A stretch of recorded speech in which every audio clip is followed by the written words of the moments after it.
Então, eu coloquei aqui camada de rede resumo, certo? Na verdade, vai abordar as partes fundamentais de camada de rede. As funções, os roteadores, como eles funcionam.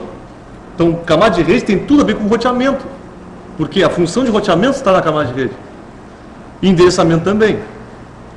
Os protocolos que estão contidos nessa camada, o próprio protocolo IP, aí com cabeçalho, funcionalidades, roteamento estático.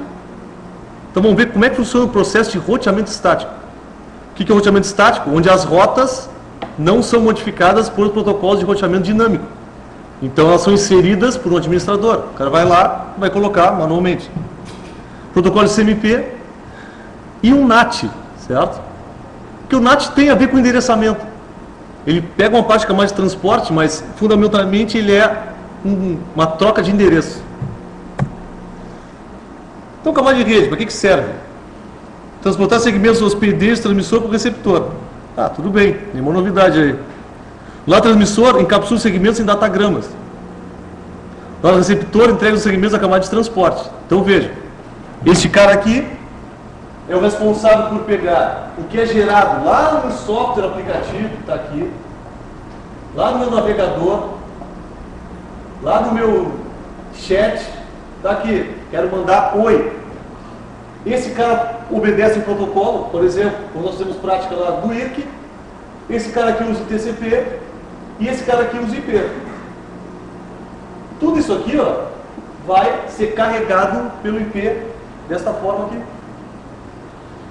O que tem aqui atrás? Aqui atrás tem as informações do cabeçalho do TCP, as mensagens do IRC, se tiver, e os dados. Eles são encapsulados, né? Então eles são embutidos dentro da parte de dados do IP. Então o IP enxerga o pacote como o seguinte: é que nem um caminhoneiro. Os caras carregaram aí a caçamba, eu estou levando. Tá? O que tem atrás não me interessa, está tudo fechado. Eu tenho que entregar isso lá no destino. Tá? Entregou no destino, acabou minha função. Isso é o IP.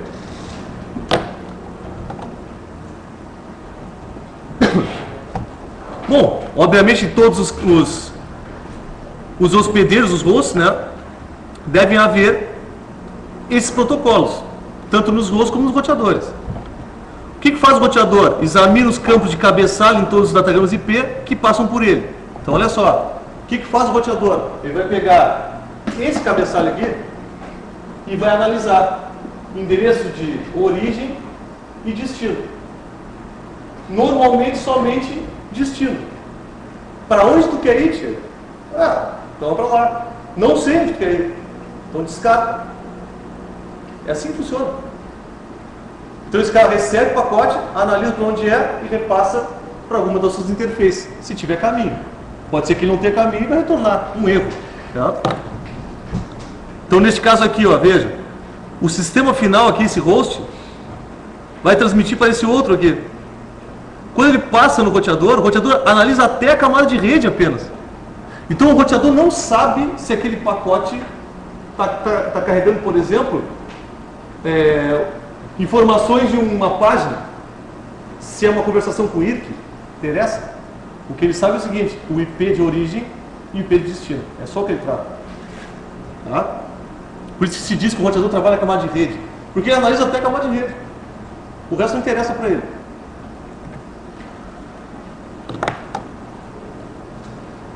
Aqui, algo importante: não existe uma conexão na camada de rede. Então assim, ó, eu vou transmitir para a China. Nós vimos isso aí naquela prática de trace route, aquela mesma ideia. Vou transmitir para a China.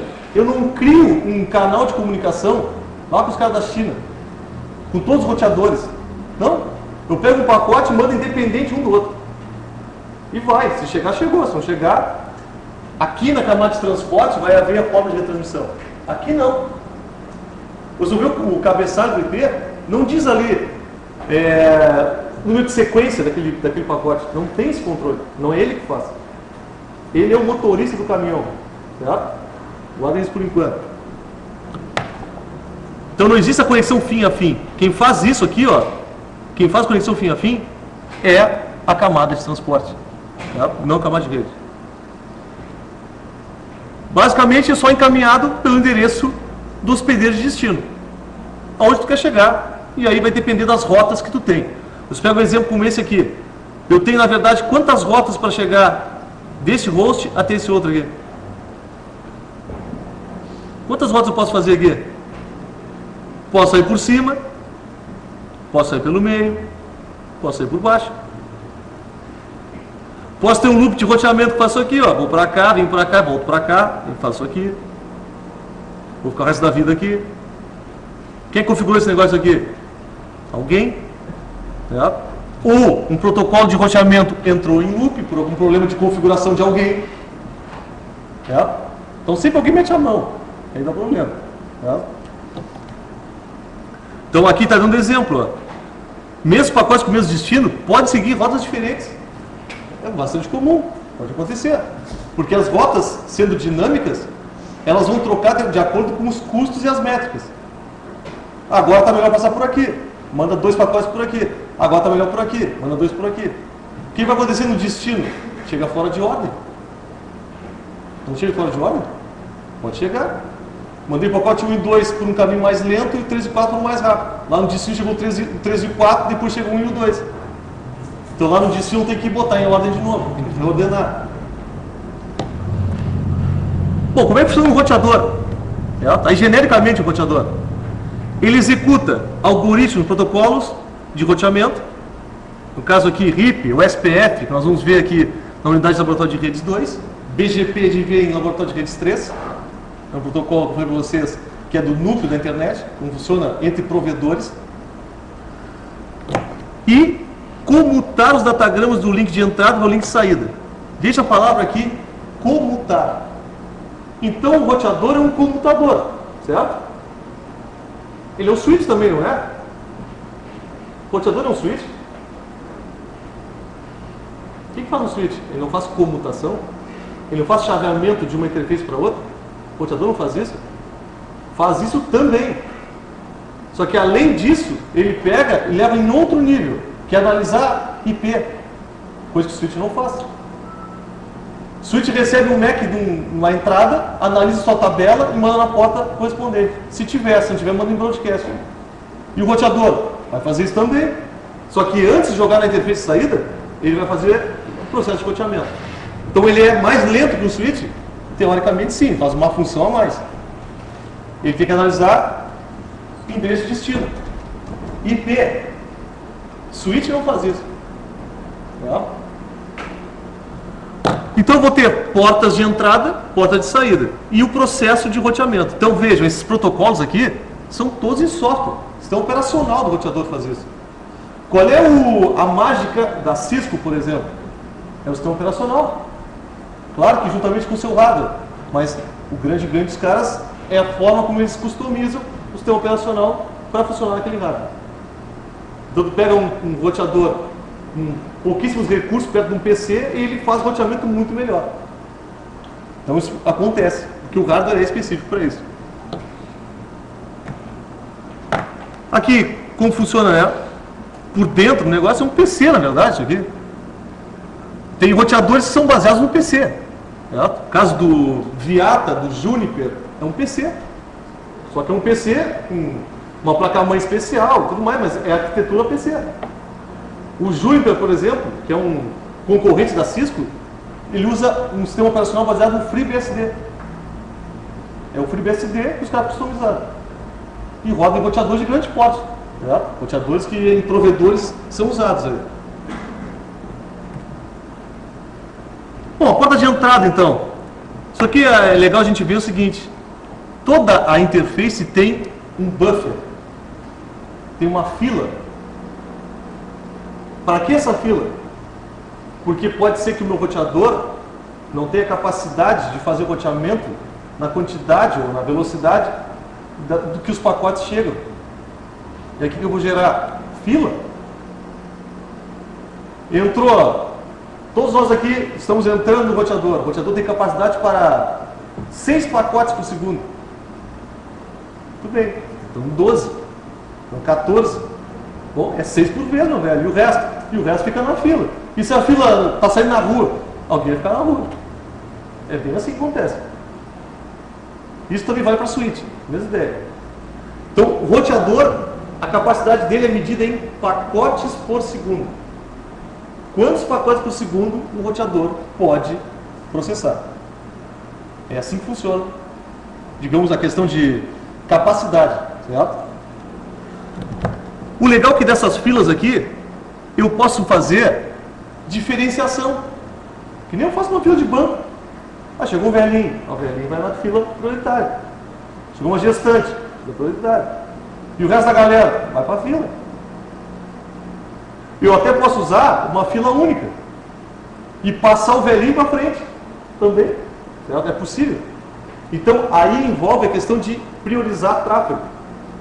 É feito em roteadores assim. E é com filas. Fila que sai mais rápido, fila que sai mais lento. Se tiver alguém na fila rápida, o da lenta espera. Aí tem os algoritmos que tratam disso.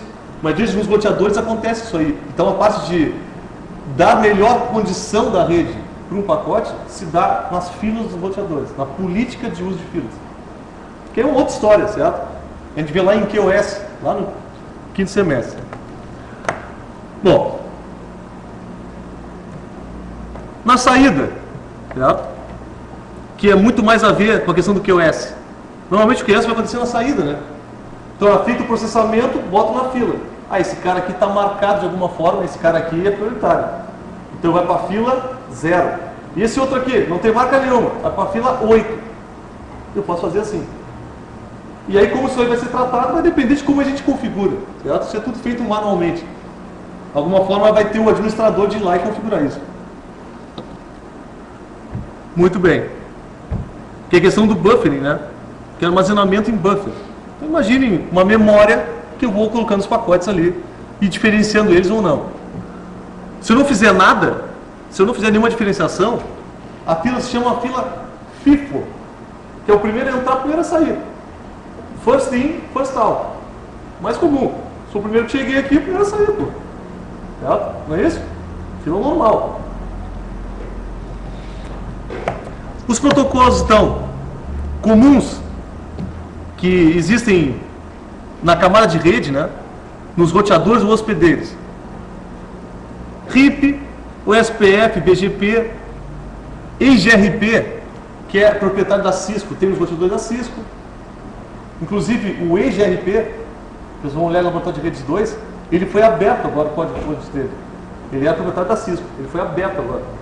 Então ele pode ser usado em qualquer outro roteador. Então provavelmente vai pintar em breve aí qualquer um dos roteadores, aí, Linux também, com esse protocolo. Ele é um protocolo com suas vantagens e desvantagens aí, certo? A principal desvantagem dele era ser proprietário, agora ele está aberto, certo? O pessoal da Cisco abriu o código dele. Então legal, mais uma alternativa aí. Óbvio, né? Todos têm escolha de caminhos, então o roteamento estático, todos têm. Os PCs aqui têm. Todos aqui têm rotas. Pô, nós botamos um gateway, nós temos uma rota padrão de saída. Isso que é o papel do gateway, rota padrão. Se eu não sei para onde tem que mandar, manda para o gateway. Isso é roteamento também. Só que roteamento em host, né? Não no roteador.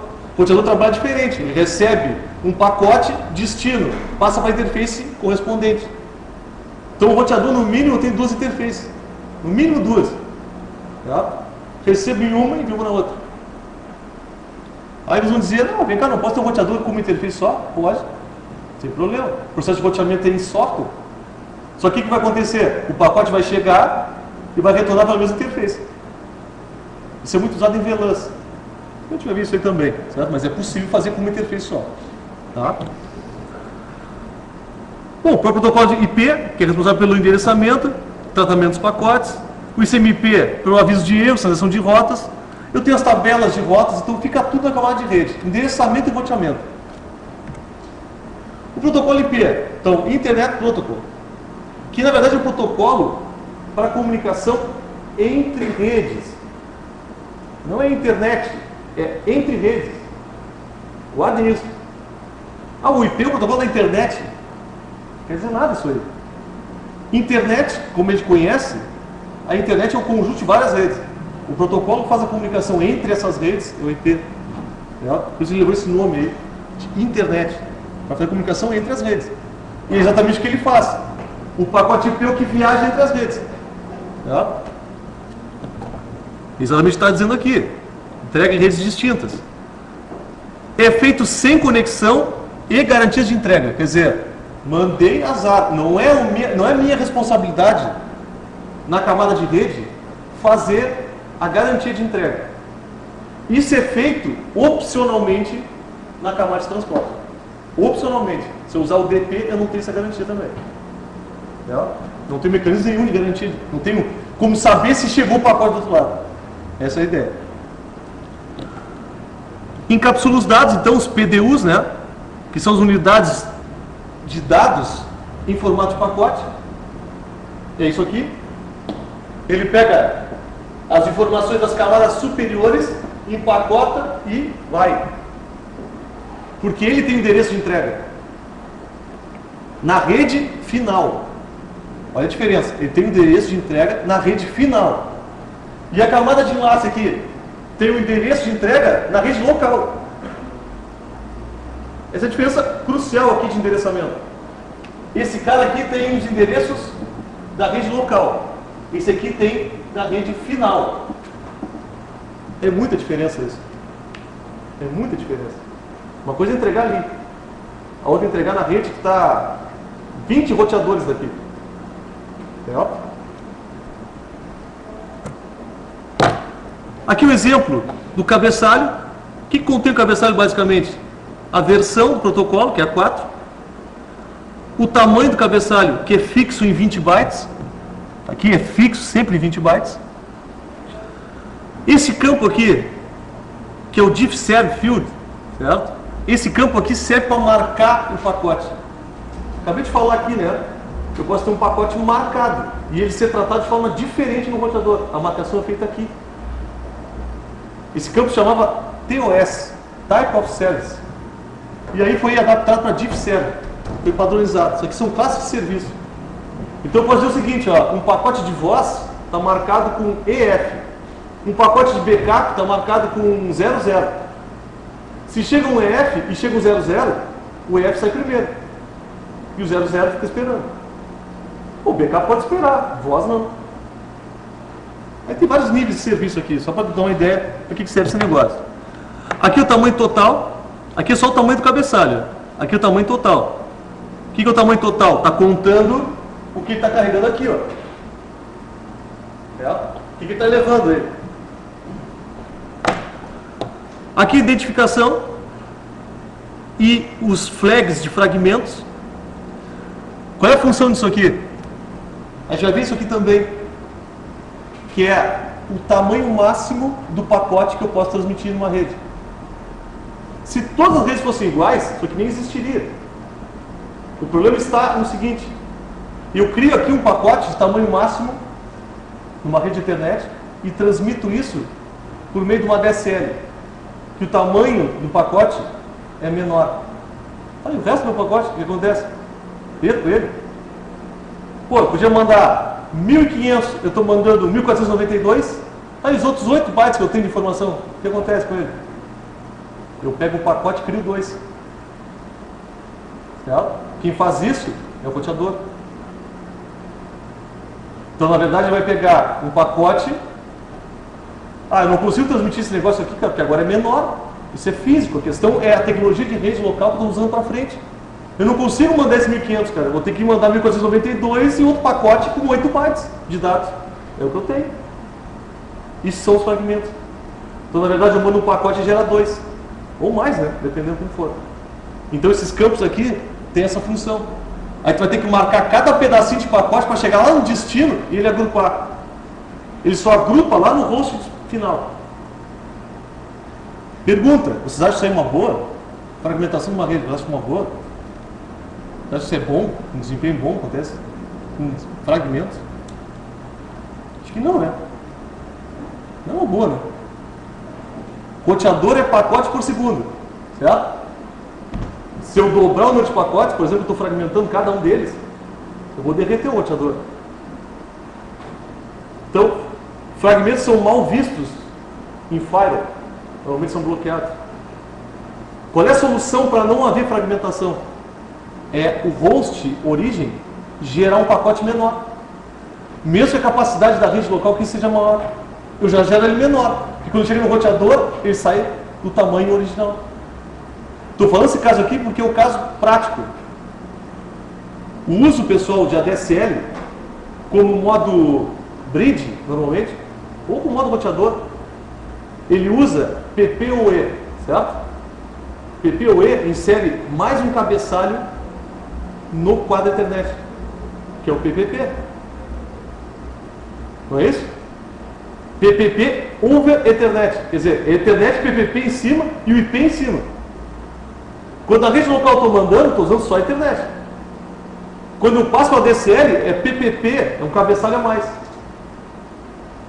O quanto eu posso transmitir na rede, o tamanho é fixo. O que acontece? Fragmenta. E aí um monte de site não funciona. Porque os caras bloqueiam. Então é bastante comum. O que tu faz? Tu pega lá no PC do cara, no roteador dele, e diminui o tamanho máximo de pacote. Diminui. Vai ser melhor para a rede isso? Não. Não vai ser melhor. Por quê? Porque tu vai aumentar, na verdade aqui, tu vai diminuir, né, a tua capacidade de dados. Tu vai tirar um pedaço aqui, ó. Tu poderia carregar outro, não vai carregar. Porque se passar no roteador, ele vai fragmentar, vai criar dois. Isso é extremamente comum. Normalmente vai botar para 1492. Porque o cabeçalho PPP tem 8 bytes. Vai botar mais cabeçalho, então diminui a parte de dados, né? A gente vai ver depois uma prática para saber o caminho máximo, qual o tamanho máximo que eu tenho entre dois pontos. Então a aplicação que a gente vê lá, a gente diz qual é que é o máximo de pacote que tu tem entre os dois pontos.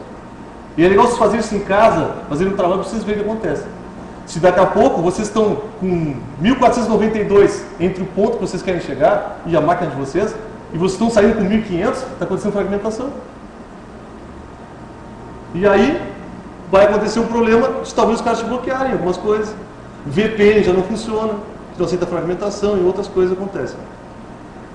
Vocês se depararem com esses problemas, vocês lembrar desse comentário aqui. Tá? Eu já passei por essas aí, principalmente com VPN. Não funciona. Que não fragmenta, fragmentou já era. Okay? É fácil de resolver. É só mudar uma versão no registro do Windows ou uma configuração no kernel do Linux. E já era. Vamos lá. Time to live, que é o número de saltos, né? Que esse pacote aqui tem no máximo até o destino. Então ele é decrementado em cada roteador. Se chegar a 0, ele é descartado. O protocolo que ele está carregando. Então olha só, eu vou dizer no cabeçalho do IP aqui, ó, que ele está levando um segmento TCP. Eu digo isso. Quando eu chegar no destino, ó cara, isso aí é TCP, mas não é TCP. TCP é uma aplicação rodando, um serviço rodando na outra máquina. Ó, esse cara aqui, passa aí para ele. Como é que eu sei para onde ele tem que passar? O TCP tem uma identificação também, né? É uma porta. Então, ó, esse cara aqui é para a porta 80 aí, ó. Toma. Ele tem que dizer. Tá? Óbvio que para o DP vai ter também um número. Tá? Aqui está traduzindo, na verdade, né? Está botando TCP aqui, é 6. Um checksum, que é feita a verificação do cabeçalho. Então esse cara aqui ele faz checksum só em cima do cabeçalho, não dos dados. Ele faz só em cima do cabeçalho checksum. Okay? Ah, mas aí se der um problema qualquer nos dados. O TCP faz checksum em cima dos dados. Então, se tu estiver usando TCP não dá nada. O DP não faz. Não faz em todos os dados. Só que assim, ó, pode acontecer de um pacote chegar corrompido no destino? Acontece, mas é muito difícil acontecer. E ele vai ser descartado em algum momento. Ou vai ser descartado na camada de enlace, que tem verificação de CRC, ou na camada de rede, ou na camada de transporte, ou até na aplicação. Mandei um arquivo zipado, não consegui descompactar. Certo? Pode acontecer, até nesse nível aí. É raro acontecer. Certo? IP de origem, IP de destino. E aqui tem as opções do IP, certo? Que não tem nenhuma que seja relevante aqui de uso, mas é uma opção que existe para acrescentar outras coisas. Isso aqui não pegou, certo? Essas opções do IP aí não pegou. Seria um cabeçalho a mais. O cabeçalho está aí na parte de dados aqui. Só marcaria onde ele começa. Mas, normalmente o cabeçalho tem 20 bytes. Certo? Normalmente não. 100% das vezes aí tem 20 bytes. Então aqui tem no slide, isso que eu comentei para vocês aqui. Lembrando, né, que nós temos que somar os cabeçalhos aqui. Porque eu vou ter 20 bytes ocupados de cabeçalho aqui. Se eu tenho cabeçalho, eu não tenho dado. Eu tenho o tamanho máximo de pacote. O meu cabeçalho tem 20. Mais 20 do TCP. Ou mais 8 do DP.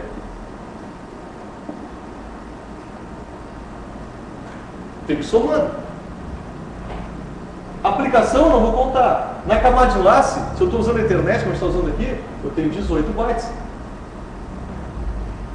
Eu sei que o meu tamanho máximo de pacote, você sabe de cabeça, claro, 1518, né? Que é uma meia mentira. Mas não vou dizer por que agora. Tá? Esse quadro pode ser maior que isso. Ele pode chegar a 9K, na verdade. Mas aí são extensões que foram feitas aí para usar em gigabit, outra coisa. Mas, teoricamente, 1518 bytes. Eu tenho que descontar os 18 bytes de cabeçalho daqui. Isso aqui não vou navegar dados aqui. Os 20 daqui. E os 20 ou os 8 daqui.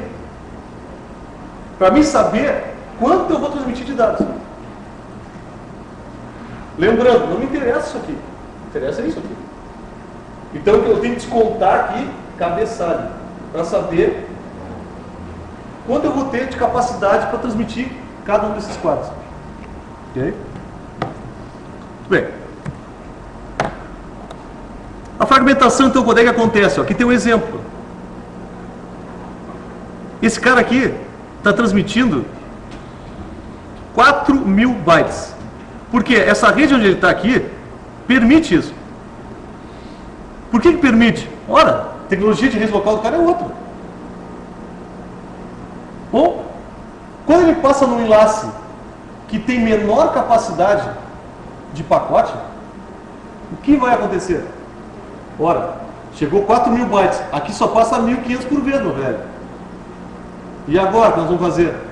Tem duas opções. Primeiro, o roteador descarta.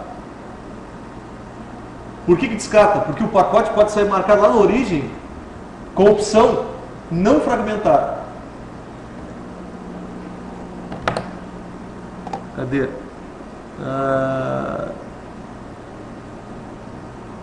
Onde é que está esse negócio? Tem uma flag aqui, ó, que diz assim, ó, eu posso marcar e dizer não fragmentar na origem. Se tiver fragmentar, descarta. Eu posso fazer isso.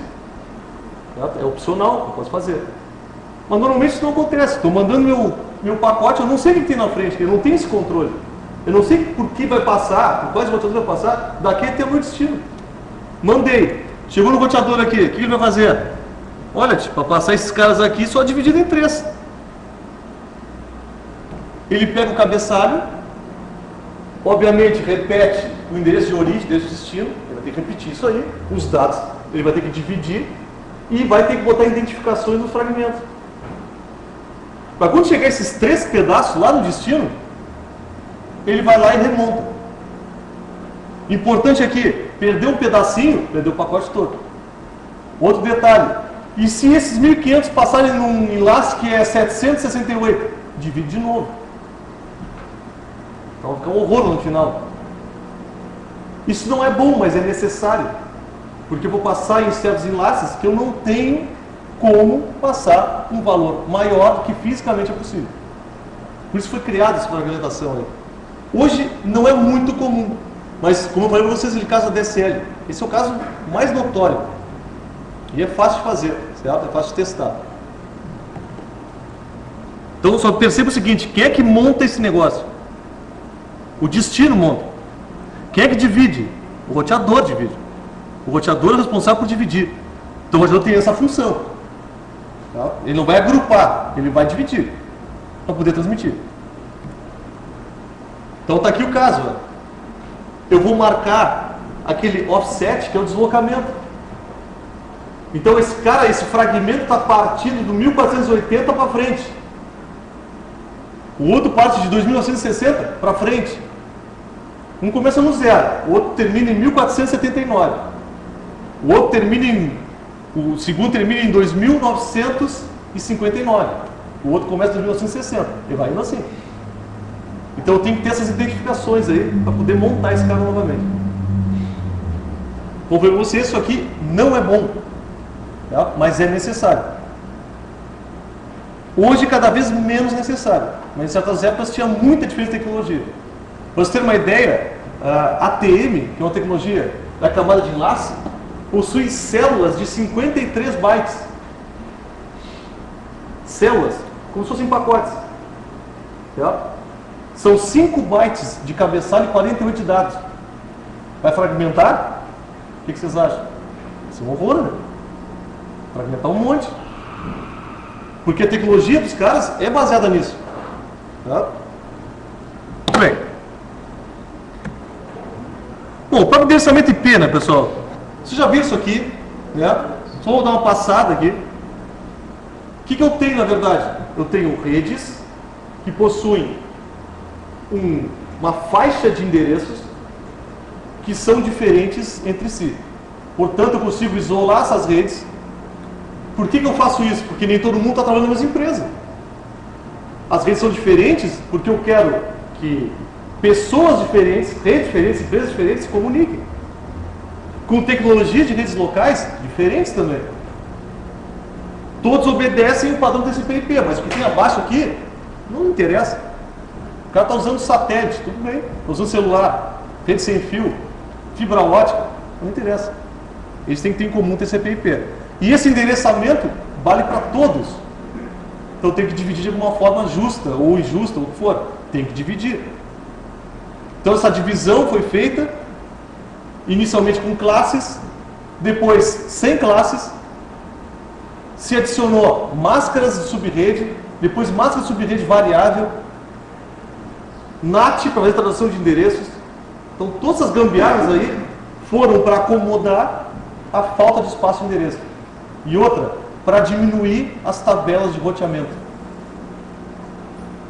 você ter uma ideia assim, ó, tabelas de roteamento dos roteadores núcleos da internet, hoje tem em média 200 mil entradas. Pô, isso é pouco, é muito. Cada pacotinho que chega no roteador, ele passa por 200 mil entradas. Esses roteadores bons, né? Agora, se eu não tivesse como agrupar redes, eu teria, sei lá, 30 milhões de entradas. Que é a quantidade de redes que eu tenho. Cada classe C, uma entradinha. Tá louco? Isso é um inferno total. Já tirei para a internet há muito tempo. Os caras têm previsões de 97 tinha parado tudo já. Então os caras começaram a criar recursos para melhorar o roteamento e o endereçamento. O final da história do endereçamento é IPv6. Só que o roteamento também foi beneficiado pelo IPv6, certo? Ele tem algumas, na verdade, divisões que ajudam no caso do IPv6. Diminui as tabelas de roteamento. Certo? Essa que é a ideia. Um outro caso aqui, trivial até, certo? Mas vale a pena de comentar, que é o caso de uma máquina estar em duas redes, ou seja, ter duas interfaces, uma em cada rede, fisicamente conectada, e não ser um roteador. Essas máquinas são chamadas multi-homer. Eu não preciso necessariamente ter duas interfaces e ser um roteador. Eu posso ter duas interfaces na mesma rede, inclusive. Mas eu posso ter uma em cada uma. E não fazer a ação, vamos dizer assim, o serviço de roteamento. Porque o serviço de roteamento ele é ativado no sistema operacional. Eu ativo ele se eu quiser. Para que serviria então uma máquina com uma interface em cada rede? Qual seria o objetivo disso? Que eu posso fazer? Pode ser, certo? Mas, exemplo, eu poderia ter um servidor de banco de dados, que eu tenho duas redes independentes, eu liguei uma placa numa, uma placa no outro. De um lado os caras enxergam um IP, do outro lado enxergam outro IP. Tá? Tranquilo? Posso fazer isso? Tem problema nisso aí? Não tem problema nenhum. Os pacotes de um lado vão passar para o outro? Só se eu quiser. Só se eu ativar o roteamento, senão não. Então, só para deixar claro assim, ó, que não é uma necessidade, uma obrigação eu ter duas interfaces, uma em cada rede e fazer roteamento. Não é verdade. Bom, a questão do roteamento, né? De onde surgiu essa história aqui? Basicamente, quando se criou o endereçamento IP e se criou essas classes, a ideia era eu ter redes isoladas, com tecnologia de local diversa, e que elas pudessem se comunicar por meio de algum equipamento. O primeiro equipamento usado para roteamento eram os IMPs, que eram computadores com uma interface ligada à ARPANET, usando um modem, e atrás eu tinha um mainframe. E esse cara era responsável por passar as mensagens, inicialmente com 4 desses caras. Ele era um roteador. O cara ficava na frente da rede ali, isolando o resto que tinha atrás. O conceito é o mesmo até hoje. É a mesma ideia. Então eu vou ter um roteador principal que conecta no provedor, ou se eu sou provedor, eu vou ter um roteador que conecta a outro provedor, vários roteadores internos.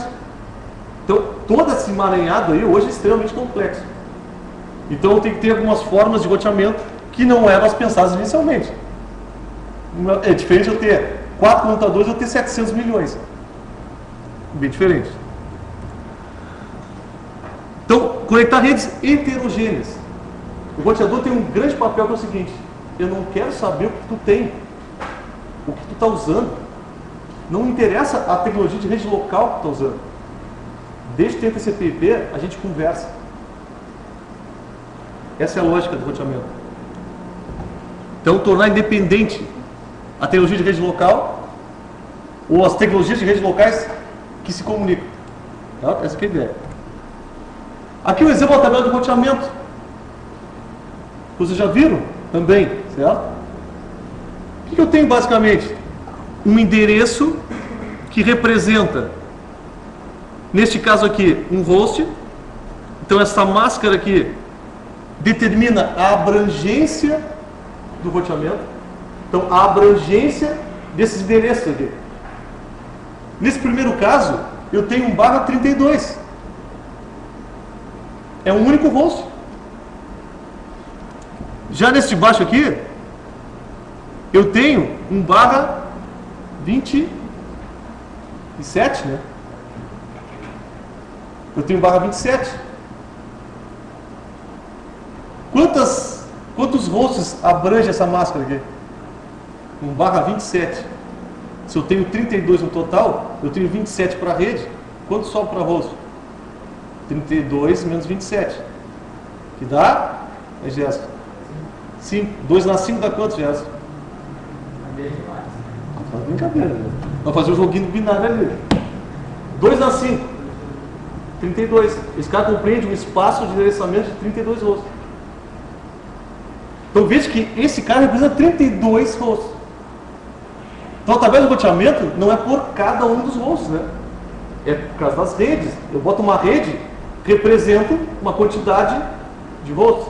Imagina se eu botar uma classe A aqui, nesse caso estou usando uma classe A aqui, ó, /16. Quantos hosts tem incluído aí? Um /16. Tenho 65 mil aqui. Com uma entrada só na tabela de roteamento. Só com uma entradinha. Então se chegar um cara ali, destino 10, 10, 50, 230. Ele vai pegar a máscara, vai fazer um end, vai sair esse endereço de rede e ele vai jogar para a interface correspondente àquele IP. Isso que é o roteamento.